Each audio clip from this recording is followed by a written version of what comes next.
السلام عليكم ورحمة الله وبركاته، حبايبي واخواتي، عاملين ايه؟ يا رب تكونوا بخير وكل سنة وانتم طيبين ورمضان كريم عليكم. حلقة جديدة معاكم خالد كمال، كرة اون تايم على اليوتيوب وعلى صفحتي على الفيسبوك. في بداية الفيديو بشكر الناس اللي بتدعمني وبتشترك في القناة وبتفعل زر الجرس، ومنتظر منكم المزيد. يا رب يا رب اللي يشوف الفيديو ده يعمل فولو ويشترك في القناة و... وإن شاء الله مش تندموا خالص على الاشتراك وفعلوا زر الجرس.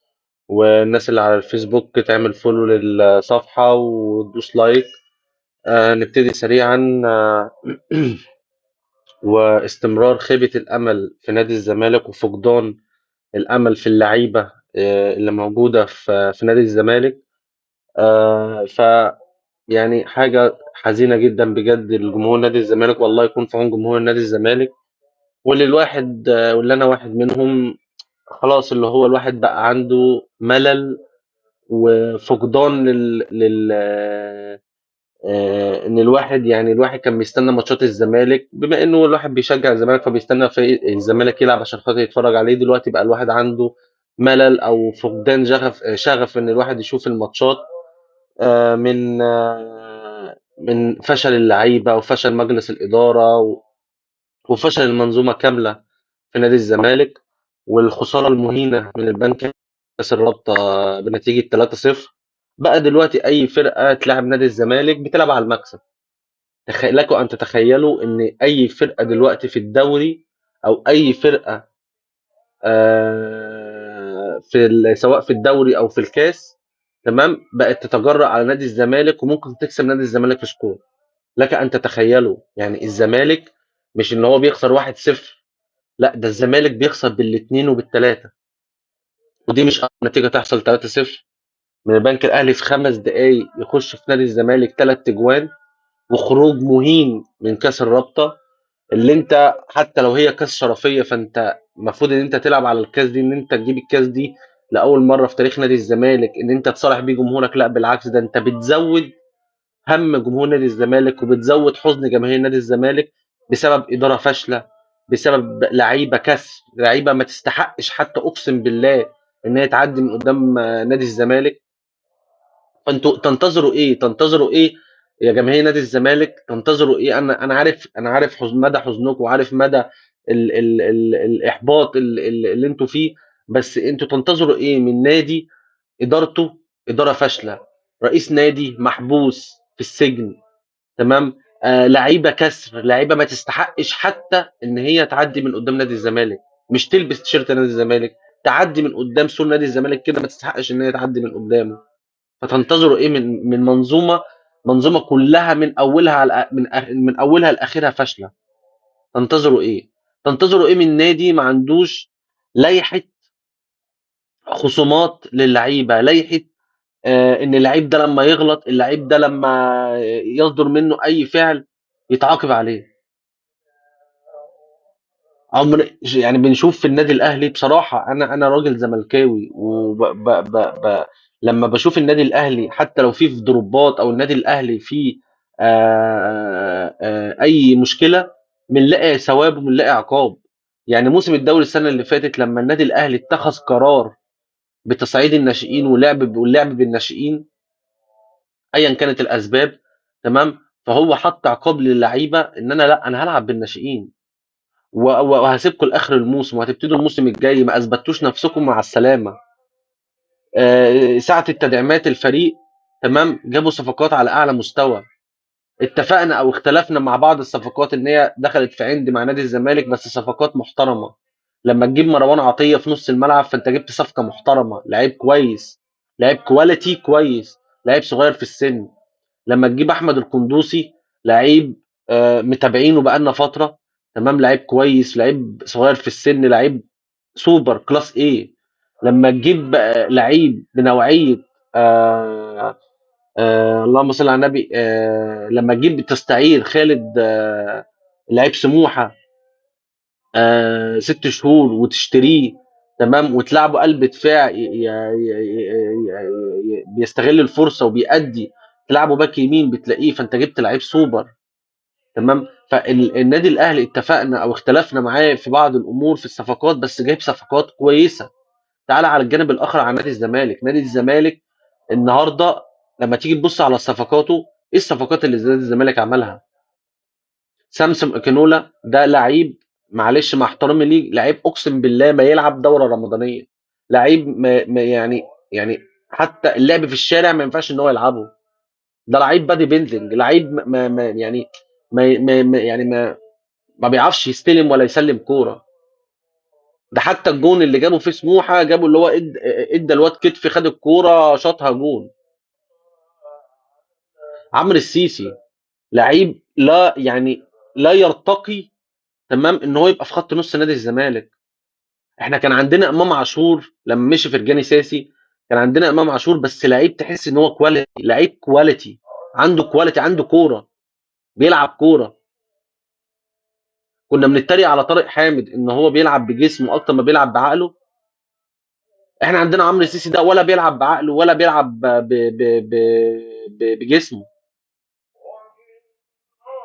دونجا توسمنا فيه الامل، مفيش خالص، مفيش. اشرف رؤى لعيب اقسم بالله، اقسم بالله اخره انبي بتروجيت الكلام ده ما يرتقيش ان هو يلعب في نادي الزمالك. ايه الصفقات اللي نادي الزمالك عملها؟ ايه الصفقات اللي نادي الزمالك عملها؟ نادي الزمالك لما كان بيلعب السنه اللي فاتت وصعد الناشئين ولعب، خد الدوري. لعيبه صغيره في السن، لعيبه جعانه كوره، لعيبه عايزه تلعب. عندك سيد نيمار دوت اللي انت المفروض نهايه الموسم معاه يبقى اخدت معاه الدوري ان انت تلعبه. جبت عمر جابر اللي ضارب غطس بقاله 5 سنين، تمام، لعبته عليه. سيد نيمار اللي عنده بذره ان هو لعيب كويس، كواليتي حلو. يوسف اسامه نبيه تلعبه ماتشين ثلاثه وبعد كده تقعده. سيف جعفر، يعني لك ان تتخيل ان انت لو عندك سيف جعفر في نص الملعب وصعدت ناشئ معاه، تمام، كمان احسن من اللي عندك. انت ما عندكش لعيبه، انت اللعيبه اللي عندك كلها لعيبه كسر. جهاز فني، ما فيش جهاز فني في نادي الزمالك. احمد عبد المقصود بيقود الماتش اللي فات.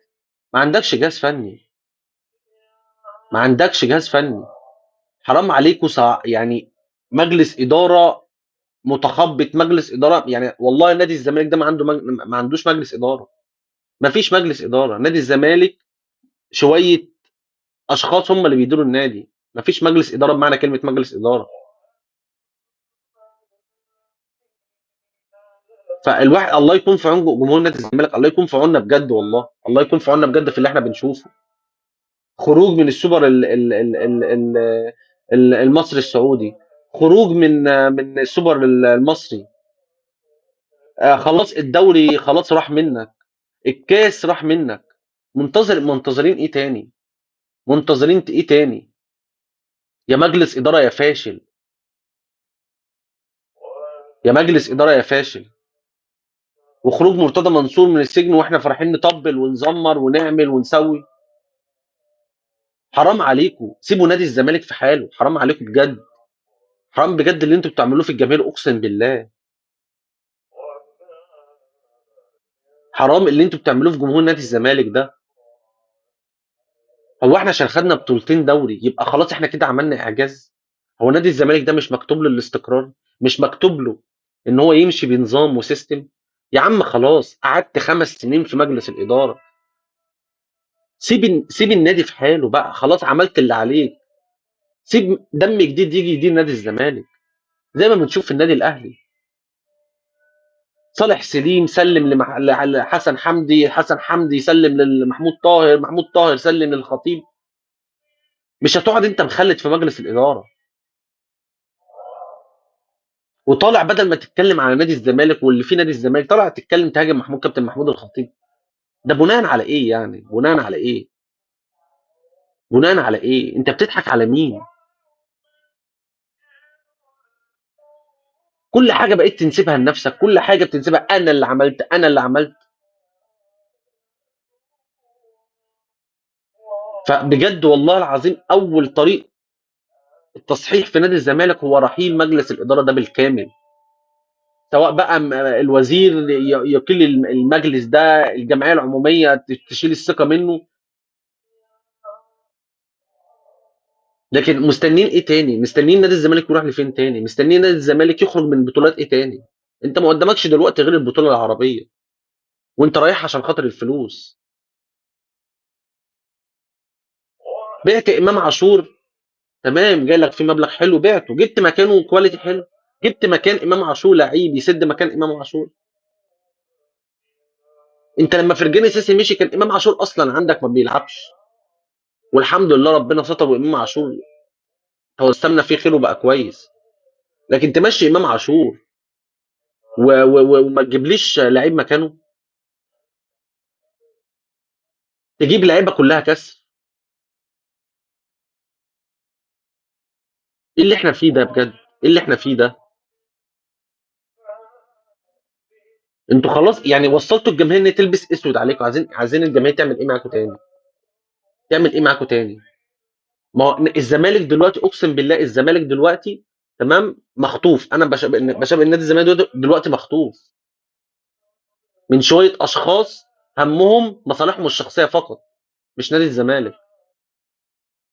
مش نادي الزمالك. نادي الزمالك دلوقتي هو بقى بيخرج من بطولات في كره القدم، في كره اليد، الا هو الماتش الوحيد اللي غلب فيه النادي الاهلي الماتش اللي فات، في كره الطايره بيتهزم رايح جاي من النادي الاهلي، في السله اللي انت كنت في السله واخد بطوله افريقيا برعايه الام بي اي، دلوقتي بتخرج من كل البطولات، كل الفرق.